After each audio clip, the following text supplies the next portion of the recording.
Le Soleil se trouve à une distance de 150 millions de kilomètres de la Terre. On pourrait même poser 1 million de planètes Terre dans le Soleil. Pourtant, le Soleil est considéré comme de petite taille comparé aux étoiles géantes qui se trouvent dans l'espace. L'étoile Eta Carinae, par exemple, est 5 millions de fois plus grande que notre Soleil. L'étoile Betelgeuse est 300 fois plus grande que Eta Carinae. Si on la mettait à la place de notre Soleil, elle serait aussi loin que Jupiter. Ensuite, nous avons ce monstre, Canis Majoris, la plus grande étoile découverte à nos jours. Elle est 1000 milliards de fois plus grande que notre Soleil.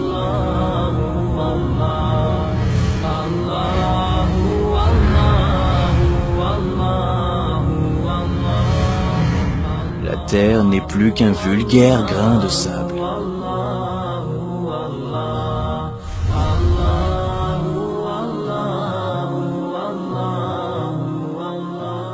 Où sommes-nous dans cet univers? Découvrons-le ensemble.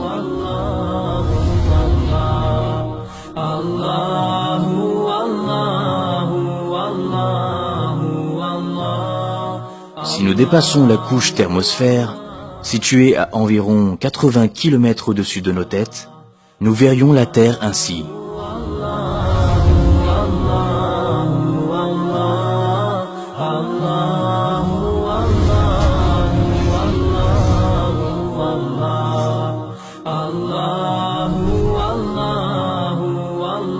Voici les noms des satellites.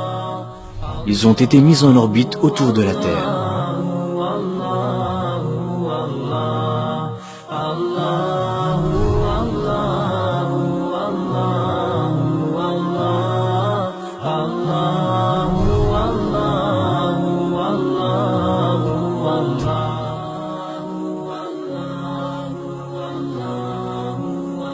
Et voici le Soleil. Il se trouve à une distance d'environ 150 millions de kilomètres de chez nous. En partant de la Terre et à la vitesse de 300 000 km/s, ce qui correspond à la vitesse de la lumière, nous mettrions 8 minutes à l'atteindre. Observons à présent à quel point les orbites des planètes de notre système solaire sont étendues. Voici que l'on s'éloigne du système solaire. À une distance de 1 jour à la vitesse de la lumière, la Terre devient à peine visible. Puis à une distance d'1 année-lumière, voici la luminosité du Soleil comparée aux autres étoiles, jusqu'à ce qu'elle disparaisse.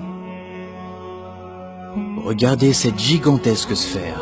Elle contient des millions d'étoiles. Nous sommes à une distance de 70 années-lumière de la Terre. Du haut de ces nouvelles contrées inaccessibles, elle n'est plus qu'une petite aiguille insignifiante dans une botte de foin galactique. La Voie lactée est alors à 100 000 années-lumière. Puis, la Voie lactée, à son tour, devient un tout petit point parmi des centaines de milliers d'autres galaxies, et a fortiori, parmi des milliards d'autres galaxies, à une distance de 100 millions d'années-lumière. En poursuivant ce voyage cosmique, nous atteignons des distances qui défient l'entendement. Nous voici aux confins des constellations, à 5 milliards d'années-lumière, et ceci est ce que l'on a pu mesurer de plus grand à ce jour.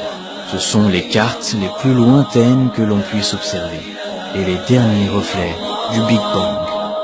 Arrivé à la fin de cet incroyable voyage intercéleste, à une distance époustouflante de 13,7 milliards d'années-lumière, et qui contient des trillions de galaxies, nous voilà en vérité dans le premier ciel du bas monde et ses ornements. Zinatus Samae Dunya.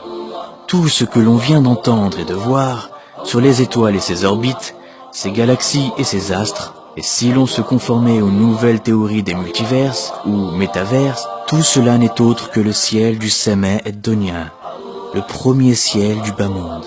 Au-dessus se trouve donc un second ciel, et au-dessus un troisième, et ainsi de suite, jusqu'à atteindre 7 cieux superposés. Et conformément au hadith du prophète Mohammed sallallahu alayhi wa sallam, les 7 cieux comparés au siège d'Allah ne sont semblables qu'à un anneau jeté dans le désert. Et le siège d'Allah comparé à son trône n'est semblable qu'à un anneau jeté dans le désert.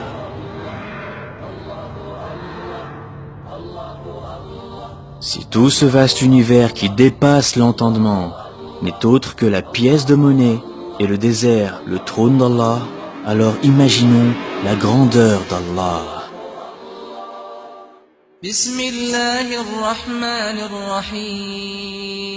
Au nom d'Allah, le tout miséricordieux, le très miséricordieux. Le tout miséricordieux s'est établi istawa sur le trône. Alors, c'est qui le plus grand de l'univers? Allahu Akbar.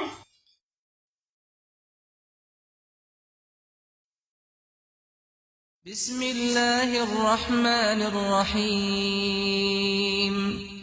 Allahu la ilaha illa huwal hayyul qayyum.